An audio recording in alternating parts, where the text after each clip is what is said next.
Hello, everyone, and welcome to our second installment of the Santa Fe Expedition webinar, part 2. I'm Kristen Hernandez, and I am the Assistant Site Manager here at Casa Navarro. We are a state historic site located in downtown San Antonio, and we are the home site of Jose Antonio Navarro, who is best known for being one of two Tejano signers of the Texas Declaration of Independence. I would now like to introduce Lester Velasquez Poe, our customer service representative, who has done so much research on the Santa Fe expedition and has graciously decided to share this story, this wild, wild story with us. So Lester, please take it away. Hi, thank you. Hello, everyone. So we're going to do a quick recap of part 1. This is, of course, part 2 of the Santa Fe expedition webinar series. And we're going to talk about the Texans marching to Mexico on what's known as El Camino Real de Tierra Adentro, basically, which is, the royal road that went from New Mexico to Mexico City. So first of all, it's important to mention Mirabel Amar. He was the president of the Republic of Texas at the time, and he was the one who decided to send the expedition, in part because he wanted to gain control of the land claims that he had over the land to the east and the north of the Rio Grande for the Republic of Texas. So I used I really just used 4 sources: Jose Antonio Navarro's biography by David McDonald, the Texan Santa Fe expedition letters, and accounts from Thomas Falconer, and the narrative written by George Wilkins Kendall, volume 1 and 2. So far, pretty much what we had seen was these first 3 months or so, 2 months or so, from the time they left Brushy Creek around June 20th, 1841, which is just north of Austin. And by August 11, which is when we're going to start, they had faced a lot of different obstacles. They had, faced descent, death, drought, camping without water, climbing rocky and steep hills. They really faced a lot of challenges by this point. And in August 11, Juan Carlos, I don't know if you remember him from the last webinar. I do. He pretty much took over as the guide, and he was telling them that they were going to be out of the rough terrain in 3 days or so. So McLeod, the military commander, sent an advance party at this point, composed by Howland, Baker, and Rosenberry. And they were supposed to take letters to Santa Fe, bring some guides back, and get some provisions also, because they were pretty much running out by then. And this was all during the very hot time of the year, right? During the middle of summer, they're doing this, going on this expedition. Yeah, June through August, right? So August 28th, McLeod and pretty much everyone except the advance party made it to what he named Camp Resolution. It was a nice little place at the base of the Caprock escarpment of the Llano Estacado. And he, at one point, decided, well, we can keep traveling and taking the wagons everywhere without knowing where we're going, right? So he decided to send a party of about 100 men, led by Cook and Sutton. And in this party was also Kendall. Kendall was part of this party. So he sent out this advance party, and Howland and Baker were, of course, closer now to New Mexico by this point. And Jose Antonio Navarro and Falconer actually stayed in Camp Resolution.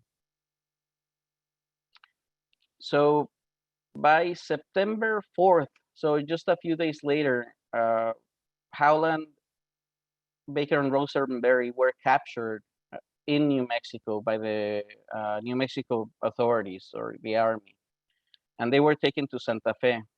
And a few days later, on September 12th, they actually managed to escape. And at that point, Armijo, the governor of New Mexico, sent out large parties of people just trying to find them. So they were on the lookout for them. They knew where they knew they were in the area, and he didn't want them to tell Cook and Sutton and the others what was going on, right? They didn't want to spoil the surprise in a sense. So And as these groups are coming in, they're being captured.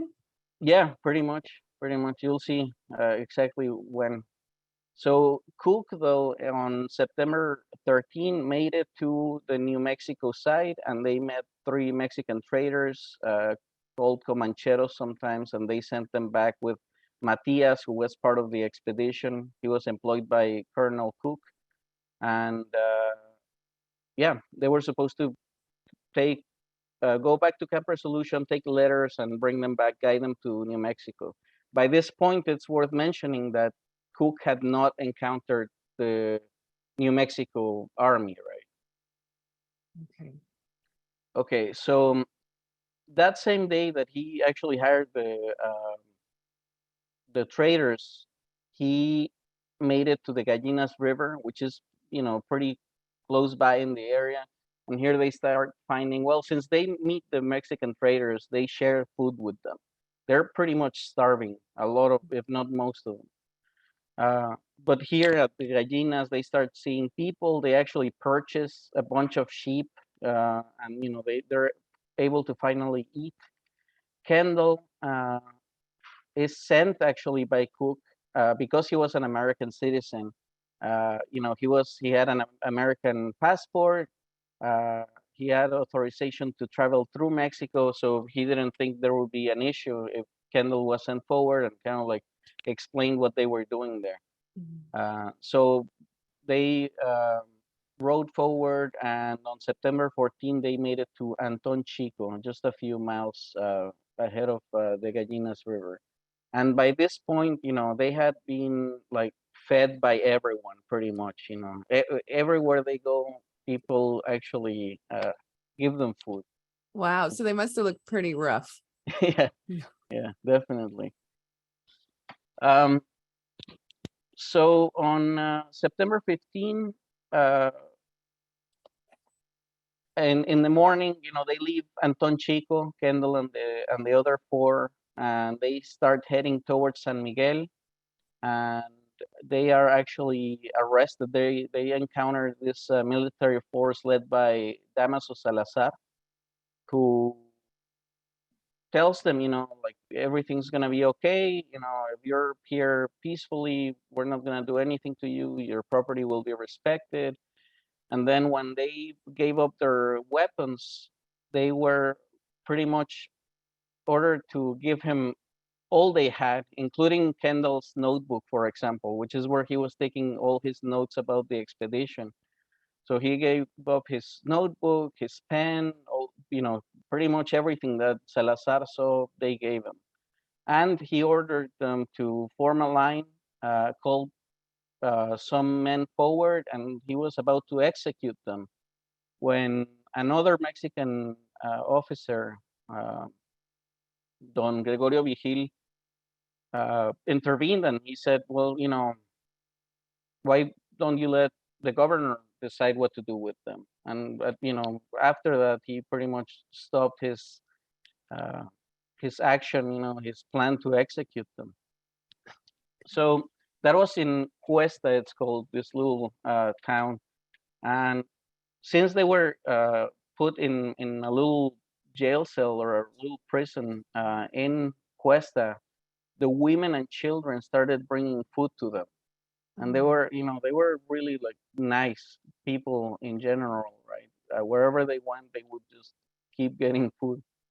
um, Cook continued past the Gallinas River and made it to Anton Chico, where Kendall had rested last night, right, the night before. And officer told him that there was an army detachment nearby, and actually that the governor was nearby with a large army, and that he had to pretty much surrender, give up their weapons, and he was just there to see what they were doing, right? And Cook, the only thing that asked is, well, okay, we can talk about surrendering, but what happened with Kendall, right? Like we sent this advance party, what happened with him? But the officer didn't know anything. And Kendall was the one who had like the proper documentation to travel in the area, right? Correct. And he Yes. was still being treated this way. Yep. Yeah. And well, Howland was still, it's still unknown where he was at this point. So on September 16, they're taken to San Miguel, right? Kendall and the others. They're taken to meet Armijo, and Armijo is asking them, who are you? And Captain Lewis said that they were freighters from the United States, but they were like kind of like just talking over each other, like saying that no, we're actually Texans. Uh, and Lewis, I'm sorry, Armijo thought they were trying to fool him because they actually had Texas buttons on them, so he pretty much knew where they were from. Uh, but Lewis, the one who tells him that they're traders from the United States, was the one who spoke Spanish the best. He had lived in Chihuahua for a number of years, and he was selected by Armijo as kind of his interpreter. So he was gonna translate for him, and he was given a horse and rode away with Armijo pretty much, and the other four were put back in in a small room in San Miguel. Um, at the same time, Cook had a second interview and just said that he was going to continue to San Miguel either way if he didn't get any information. Um, but the next day, you know, he was really determined to try to know where Kendall was and the others before agreeing to anything. But then Lewis writes towards him with Armijo's nephew, and Lewis tells him that Kendall and the others are safe in either San Miguel or Santa Fe, but they're unrestrained. They're pretty much given every liberty they can. So lying to him, right? Saying that they're okay when in reality they're not.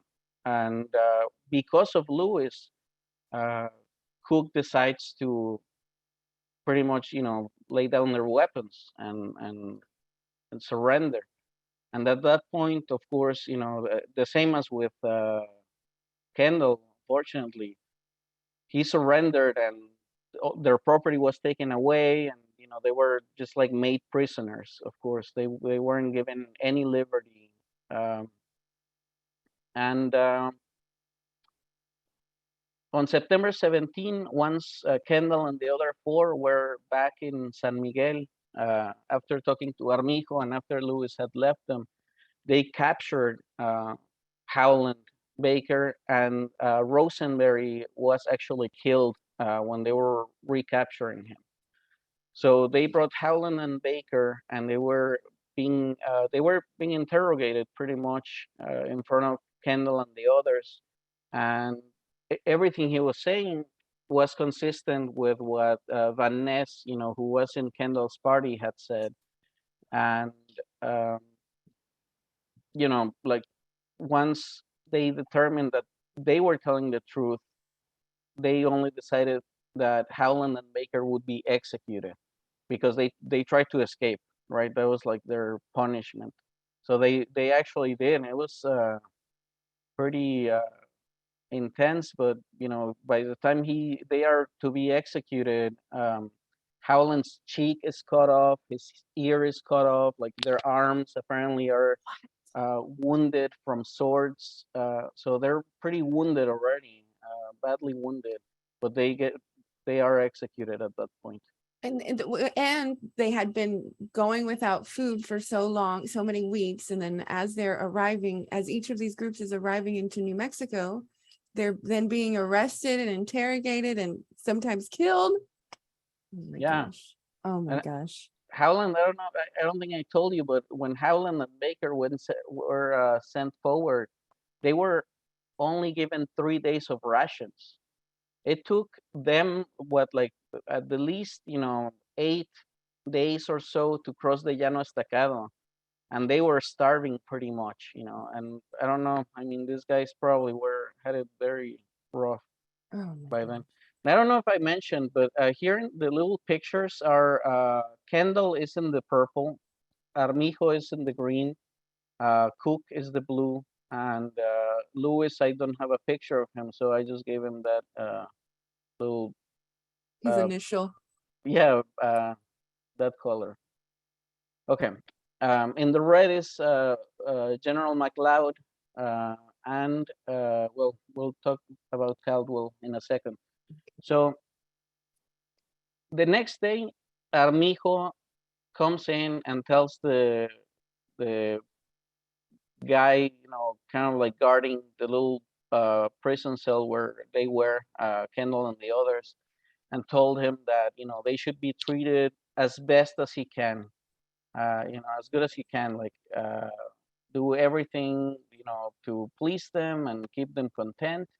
Uh, but he did warn Kendall and the others that if they tried to escape, they were pretty much gonna pay with their lives. Um, and they after that apparently they didn't have it so bad, but Kendall did complain about chinches, right, bed bugs that came out like at night, and so that didn't allow them to have too much of a good time. Uh, in On September 20th, Cook, after he had been captured in Anton Chico, was actually marched near San Miguel, but they determined to send them directly to Mexico without going to San Miguel. So pretty much everyone was getting arrested and sent to San Miguel, but Cook, so about 90 men that were with him were marched directly without stopping, anywhere in New Mexico. Oh my goodness. So I mean, there's a likelihood that they could pass away on this journey. For sure, yeah, for sure. And it's not clear exactly who was in charge of this group, but it does make a big difference, and you'll see why. Um, so finally, with the Comancheros, McLeod is ready to continue his journey. 13 men died while they were in Camp Resolution. Only one from disease, everyone else from Native American attacks. Uh, but they were able to continue forward. And then a few days later, on September 23rd, he sends Captain Caldwell forward. That's his picture there in the orange. So he was supposed to, just do the same, see what's going on, and then, report back. Um, but again, this was September 23rd. It was already after Cook was already marching towards Mexico, right? Towards Paso del Norte. Is this Caldwell, Captain Caldwell, is this old paint?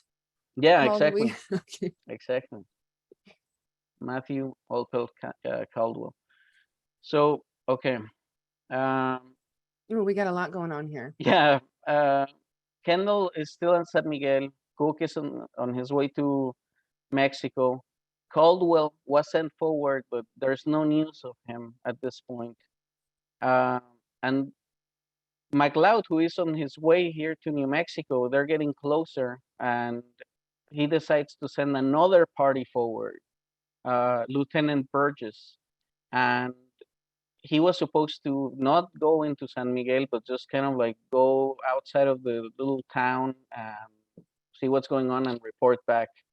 But he was captured the day after he was sent. um, and he was taken to San Miguel. In early October, McLeod descended the Llano Estacado. They made it to Laguna Colorada, and there is the place that the Mexican soldiers come by, come in and give them letters saying that they have to surrender, give up their weapons, because if they're in a trading expedition, there's no need for them to have weapons. That it's pretty much like a custom of the place, right? You just don't come in with your weapons. Well, they in the first episode you mentioned how they were bringing a cannon with Yeah, them, right? yeah. Did they still have that, or did they surrender that already? They actually, I mean, this is pretty much the point when they surrendered the cannon. Because I feel like bringing a cannon with you is suspicious. Yeah, a little bit. Yeah, and so this is where they meet Colonel Archuleta, and the next day they're marched from Laguna Colorada to Pajarito Creek. Okay, then after they're captured, the main force with McLeod, it is determined that they were to ride forward ahead of the main party to San Miguel, and here was included, mostly the officers, I'm sorry, including Navarro, McLeod, and Falconer. They were all in this small group. So they ride forward. They, pretty much see everyone. They learn that Kendall's four, the the group of four with Kendall in it, the group of 10 with Caldwell, and the group of 5 with Lieutenant Burgess. They're all in San Miguel, and they pretty much at least see each other. They know they're there. And the main party, which is more than 150 people, make it to the Gallinas on the 8th, where Governor Armijo was waiting, and apparently he treats them horribly. They don't say much about exactly what he did, but pretty much everyone they captured, they took their property away. They didn't let them keep almost anything, right? So whatever they wanted to keep, they had to hide from the Mexican army, right? So the next day they are marched to Anton Chico. Okay, this is San Miguel. I from what I read, this is now called San Miguel del Vado. It's the same place in New Mexico, and So I'm now not most of the gang is back together, right? pretty much. But at this point is when the 150 men, more than 150, make it to San Miguel, right? This is when the 2 wagons out of the 26 or so wagons that they had leaving Brushy Creek, now they had only 2 wagons and a cannon. Apparently, this 150 men were put into a small room like sheep, Kendall describes. But he is a journalist, right? He has very uh, uh, picturesque descriptions, He right? takes some liberties, it seems like, in his writings. Yeah, exactly. Got to keep it interesting. And Armijo asked McLeod for the names and ranks of all the people in the expedition. McLeod told them he doesn't have that information because mostly they're civilians and merchants, and he only would have some names and ranks, but that if he was allowed to look at his little box where he kept his records, he could give him that information. But he also asked for a couple of concessions, like we've been eating without forks or cutlery or plates, and right now we're like we don't have anything. But basically Armijo never responded to that letter that McLeod sent them saying that he didn't have the names. And that same day, apparently, when the 150 men rode into town, Armijo just got a bunch of people surrounding him, including soldiers and residents, and he started distributing whatever was on the 2 wagons among the people. He just started giving away, weapons, clothing, whatever there was in the little wagons. He distributed, and he kept the cannon in San Miguel apparently for display for his like their feat of capturing the Texans, right? With the munition. And Navarro, by this point, and Kendall and Falconer had been sending letters to Armijo saying that they weren't part of a military operation of any sort. Falconer was an English lawyer. He just got there, like the same year that the expedition left. Kendall the same, Navarro, of course, he wrote that Lamar pressured him and that it wasn't really his intention to invade or, harm Mexico in any way. But Armijo never responds to any of them. And at this point, Navarro sends another letter now to the priest saying that his leg is very inflamed, that he's very ill, and that he can't possibly survive another march to Mexico City. Because Navarro's fairly older by this point, right? Like a lot of these guys are much younger. 46 or so. He wasn't that old, but he had like an illness, right? Due to his leg issue that he doesn't talk about much, other than the fact that he's chronically ill from the leg. And on October 16, apparently some of McLeod's, not McLeod's, Cook's men were still not captured, but by that point everyone was captured. The first party, other than Cook, now they're divided into two groups. One of them is pretty much all of them officers, including Navarro and McLeod, and they're led by Teodoro Quintana. And they're treated very well. They are, mounted. They are given water. They're given concessions. So they had not such a bad time considering, right, with Teodoro Quintana. But the others were to ride under Damaso Salazar, the officer who was going to execute Kendall, right, when he's captured. Kendall thought he was going to be released, but one morning he just is asked to march to another room, and this is where everyone actually sees each other for the first time in a while, right? And this is when they start talking about, how it was that they were captured. Apparently, a lot of them were really happy to see Captain Caldwell. He was a very well liked person. They were really happy. Kendall mentions that to see Falconer, his old friend, was also great.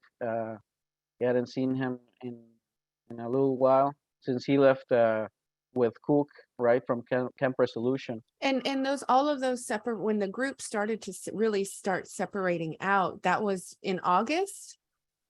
Well, August 1st is the first group, but that's only 3 men. Okay. And then August 30th is when Cook and 100 leave, right? That's like the main group. And so they're not all back together until this date in October. So it's been it's been weeks. Yeah, for sure. I mean, Kendall had been imprisoned for a month, I think, at least. And I mean, but it's luckily they had a really, just good people around them. Yeah, and you were talking about the treatment of each of the groups once they were arrested or imprisoned, and did that really just depend on what the commanding officer felt like was proper punishment? Yeah, pretty much. Really, I mean, I don't see any other reason why, right? But like the saving grace is that Kendall, for example, being in San Miguel, they were visited by, like he says, all the women and all the children. Again, this may be an exaggeration, right? But he's visited by a lot of people. He talks about how his basically his uh, main activity of the day was trying to find ways not to eat everything they brought him, right?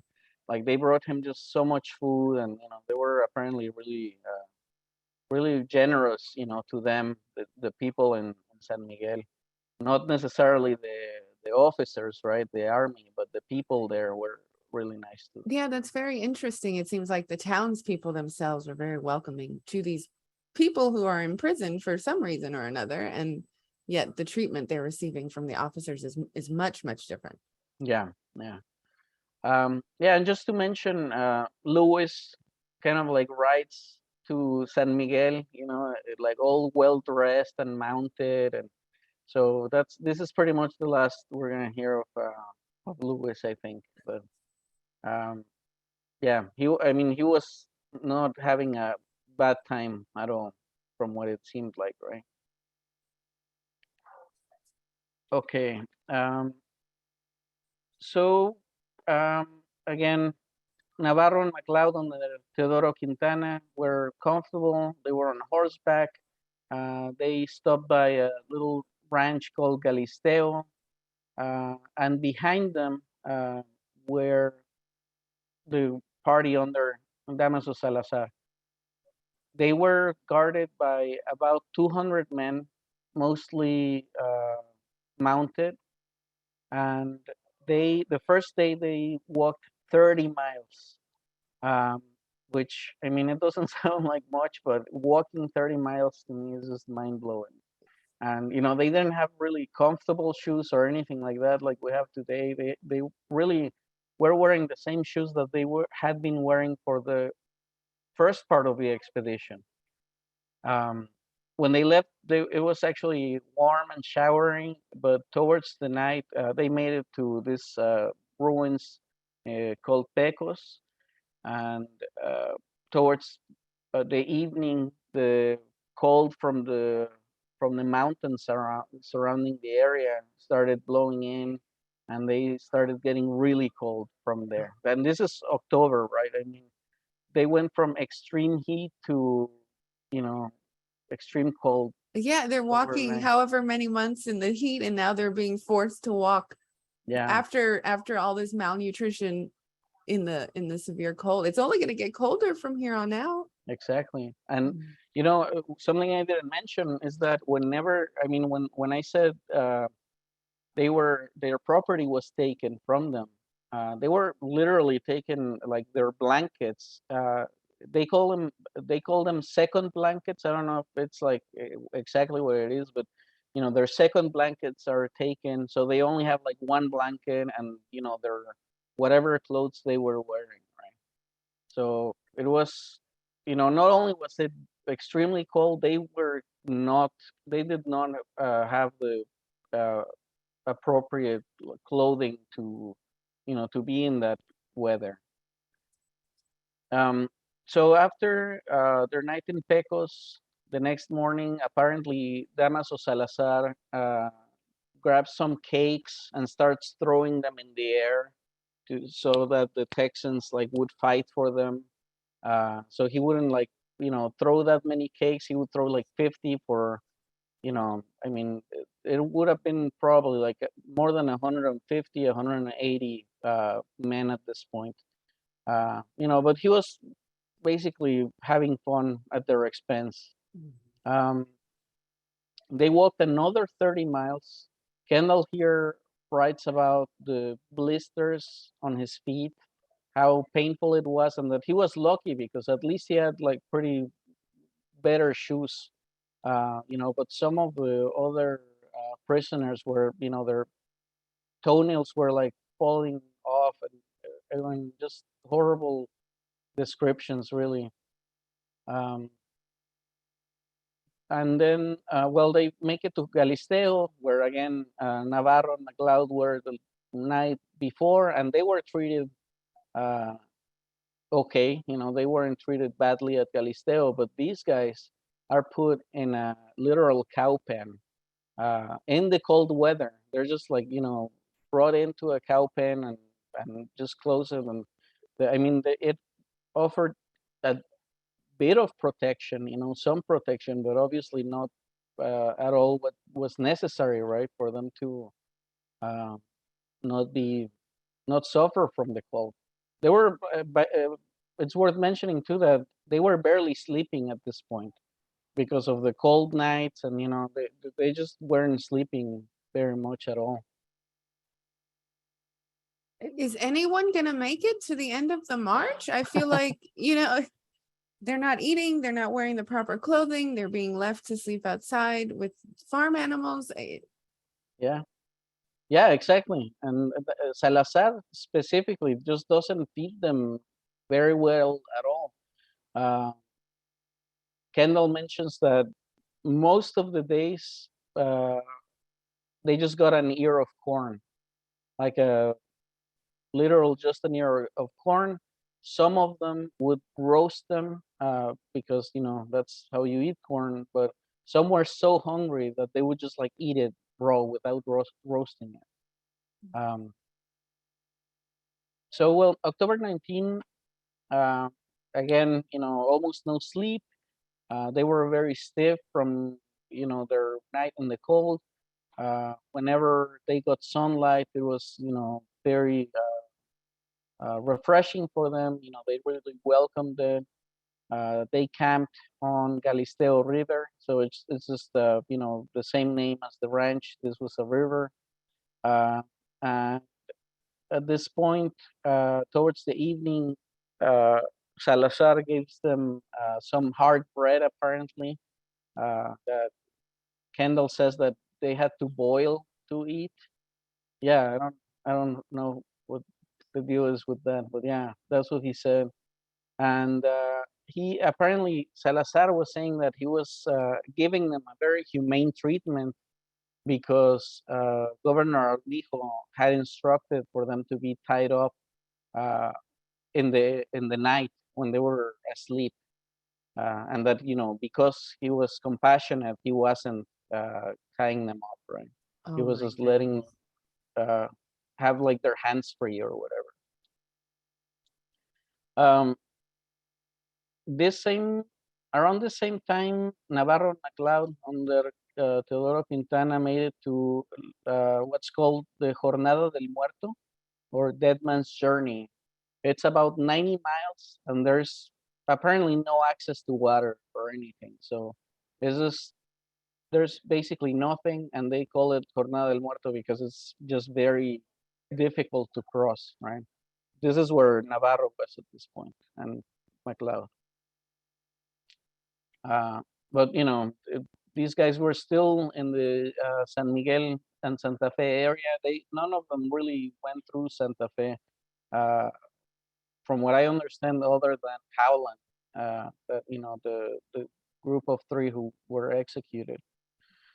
Um, they on October 20th walked 20 miles to a little village called Santo Domingo. Here, they're given food. They're very well treated by the people there. They continue to San Felipe and they meet the same reception. And Algodones, all these little towns, the people there are really compassionate and generous with them, even though Salazar, is like pretty much the opposite. On the 20th, in the evening, they make it to Algodones, and they apparently knew that it was gonna be really cold. They expected it to be really cold, and they convinced Van Ness, who was pretty prominent, to ask Salazar to find some shelter for them. So he found a little building with two rooms, and he put the 150 or so men in two little rooms that Kendall says no more than 20 people could fit comfortably in there. And uh, you know pretty much he just like stuck all of them in those rooms. Yeah, in that little area. There was only one window, and Kendall apparently was near it, and he describes that he was feeling suffocated, even though he was near the window. So he expected that the people who were farther away were like, in a very terrible situation. They of course couldn't sit down much, that much less lay down or anything. So they started ramming the door because they were yelling at the guards like, "Let us out!" Or they're not doing anything. So they start ramming the door. Finally, Salazar opens the door. He's like, "Well, okay, I'll take 50 of you." And so he got 50 out of those little rooms, and they were put in, from what I remember, kind of like a cow pen again, even though it was extremely cold. Kendall uh, was one of those 50, and he says that it was really cold. It was extremely cold, but it was nothing compared to the feeling of suffocation that he had in those rooms. That it was just so bad. Oh, wow. Um, the next day, they made it to Sandia and Alameda. Sandia is watermelon in Spanish. Apparently, the people there brought them watermelons, so I guess that's something they grew there. They made it to Albuquerque the next day. Uh, uh, there, they were again given a lot of food. They were very well treated. People seemed to be very compassionate. But Salazar, I think, only let them be there about 10 minutes and then kept going. And they made it to a tiny little place called Los Placeres, just a few miles away from. And the next day, they made it to a small town of Valencia. And in Valencia, the mayor, the alcalde, uh, actually gave them a cart for the sick. So, no, it wasn't as bad at that point. No. Um, in Valencia, in the morning, they found Ernest. One of the Texans was dead, apparently from exhaustion. Uh, and Kendall is horrified because whenever someone dies on the road, they had to cut their ears to prove that they didn't run away. So this guy dies, they cut his ears, and they pretty much leave him by the side of the road. A few miles after leaving Valencia, McAllister was another guy who just couldn't keep going. He was exhausted. He fell back. He couldn't catch up, and they just shot him and cut off his ears. Um, well, by this point too, some of probably most of them were trading with their clothes. So not only were their blankets and clothes and stuff taken away, but this little things that they kept, um, they would actually trade with the just like the people in New Mexico. And he mentions that buttons are actually uh, valuable. They were very valuable when they were trading. Um, they went through a little place called Casa Colorada, another place called La Joya. La Joya was apparently one of the largest cities they were in, and there was a fandango there the night where they were there, and some of the officers, some of the Texan officers actually were able to go to the fandango. They made it to Parida on the 26th, and here Kendall finally is able to buy some new shoes. The next day, they make it to Socorro, and later Valverde, which was about 40 miles from Socorro. Um, so after Valverde, they marched to Fray Cristobal, which was known to be the last place before the Jornada del Muerto, the last settlement. So they were pretty much ready to go, right?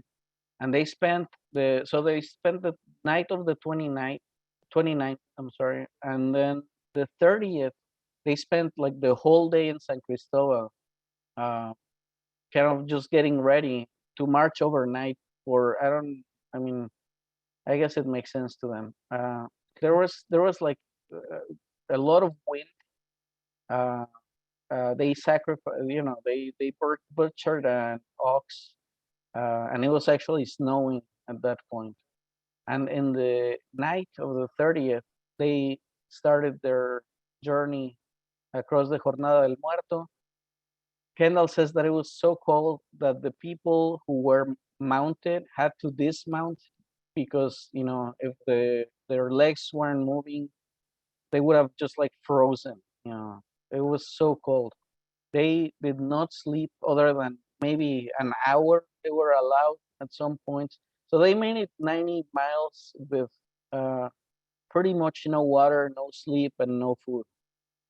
Um, During this time, Golfin was another man who was shot. I think he was also exhausted, and Griffith, from what I remember, he had been wounded by Native Americans since Camp Resolution. So he had been carried since Camp Resolution, and at this point, he was so weak he fell off the cart, and they just shot him. Um, by this point, November 1st, Navarro and McLeod had made it to Paso del Norte, and they had water and they were mounted, so they probably had a completely different experience. Finally, well, they make it to a gap in the mountains that they call Paso del Norte, which is just north of the city of the same name back then. Uh, Another man died from apparently lung inflammation that was caused by the night in the two little rooms. This is what he believes, right? Uh, and then, I mean, they finally make it to Paso del Norte, which is present day Ciudad Juarez, across the Rio Grande from El Paso, Texas, right? Oh, okay. So they're coming from New Mexico to El Paso, which by today's standard isn't very far, but this has been quite the journey Yeah, for these exactly, men. exactly. And this Including, is go ahead. this is a modern day picture of the painting right here. Yeah, so on the left is a painting. I think it's from the 1850s or so, and on the right is I mean, it's not the big cathedral, right? It's next to the big cathedral is the mission.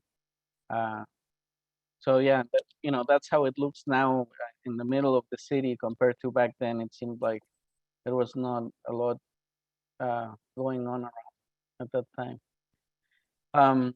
But yeah, it was a mission. And well, here in Paso del Norte, everything pretty much changed. Uh, they, they were marched into the city, the prisoners under Salazar, and they started seeing their the other people in the expedition. They were shaved, and they were clean. They were just kind of like walking around on their own. So they were, like, even confused, I think, a little bit. Um, and the person here in charge, Colonel Jose Maria Elias Gonzalez, was the one who took over the prisoners, and he was apparently distressed by the treatment they received from Salazar. Um, he and Father Ramon Ortiz, they were very generous. Well, the Texans were there in Paso del Norte. They offered them food. They were actually allowed to sleep in the residents' uh, places.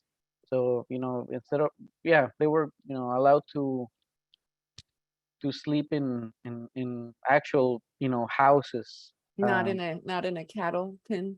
Exactly. We have about 10 minutes left, so I want to remind everyone, if you have any questions, please type those into the question feature and we can get to those in just a few minutes. Okay. So yeah, at this point, they threw a fandango for them.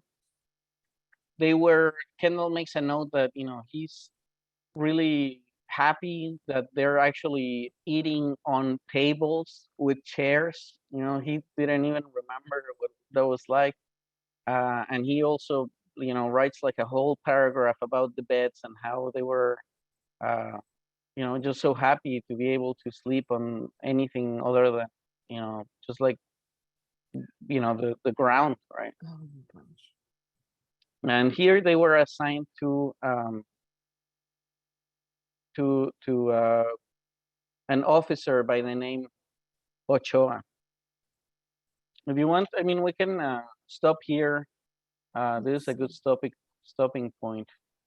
We don't have any questions coming in right now, but I do have a question for you, Lester. Yes. So it sounds like throughout this presentation, it's been the townspeople and at each one of these stops that has fed the men that have been captured and taken care of them in ways. And so does Kendall or Falconer ever write about the townspeople's reasoning for wanting to help them, especially in comparison to how they're being treated by Salazar, for example? I mean, Kendall attributes it to compassion. He believes. I think he mentions more than a couple times. That the people just saw them, how distressed they were, how much they were in need, of help. And at one point, I mean, I didn't mention it, but Salazar, when they were leaving San Miguel, the women there in San Miguel are like shaking their hands and saying that they're really sorry to hear that Salazar is gonna be in charge, because apparently they knew kind of like how he was. Oh, he had a reputation, I guess. He seems like he was Yeah. exceptionally cruel, just from what you have shared with us. We do have one question. Mhm. This is from Kimmy, and she says she did not get it. She's sorry she did not get to listen to the first part, but she would really quickly like you to explain what the original purpose of the expedition, I think, and I think that would be helpful to a lot of us because there's been so much going on. Yeah, I'm sorry I didn't mention that. So Lamar, very briefly, there was a financial crisis, and Lamar, a lot of people in Texas blamed Lamar, even though it wasn't necessarily his fault. But it was kind of one of the acts, one of the actions that he believed was gonna improve Texas's, if not anything else, financial situation. It was portrayed, to be that the trade with Santa Fe would be incredibly beneficial uh, to Texas, but also by what Kendall believed and Lamar, they're, they Texas, when they declared independence, they claimed the land to the north and the east of the Rio Grande. So they were also exerting, or they were taking jurisdiction. They were taking control of the area that was rightfully theirs, right? Because that was Texas's land according to Texas. Mm-hmm. Mexico didn't recognize even Texas at all, right? So it was, I mean, completely different points of view. But Lamar was kind of an expansionist. He said that he wanted Texas to extend all the way to the Pacific Ocean, for example. And I think this was, just something that he thought was a good move. he believed, from what I keep reading, that the people in Santa Fe, the people in New Mexico, really wanted to join Texas. So I don't know if he really believed it, but it seems like that was one of the main reasons. Like he he thought that he would increase the size of Texas, gain control of the territory, establish trade, and that he would be welcomed. Um, and one of the interesting things that they repeat is that um, there was no way that they were planning to invade New Mexico with 300 people. And that the only reason why the merchants and the commissioners had military escort was to protect themselves from the Native Americans on the way. So, and that makes sense in a way, but at the same time, he told the commissioners that if they found indifference or support, they were able to, or they should use weapons. They should kind of like fight to take control over the offices of Santa Fe, take control over the government of New Mexico. We have one more question. This is from James. Will the webinar series end with the prisoners being released from Perote prison? Perote prison? Is that what the series will end with, Lester? Not exactly. So that's definitely part of it, but it's gonna my last little section is gonna be Navarro's spoiler alert, escape to from Veracruz to Texas. Okay. Well, I'm excited to hear the rest of the story, so I'm sure they are too. Did Lamar have support from the U.S. expansionists like Aaron Burr in sending the expedition? Like who was supporting him in this quest?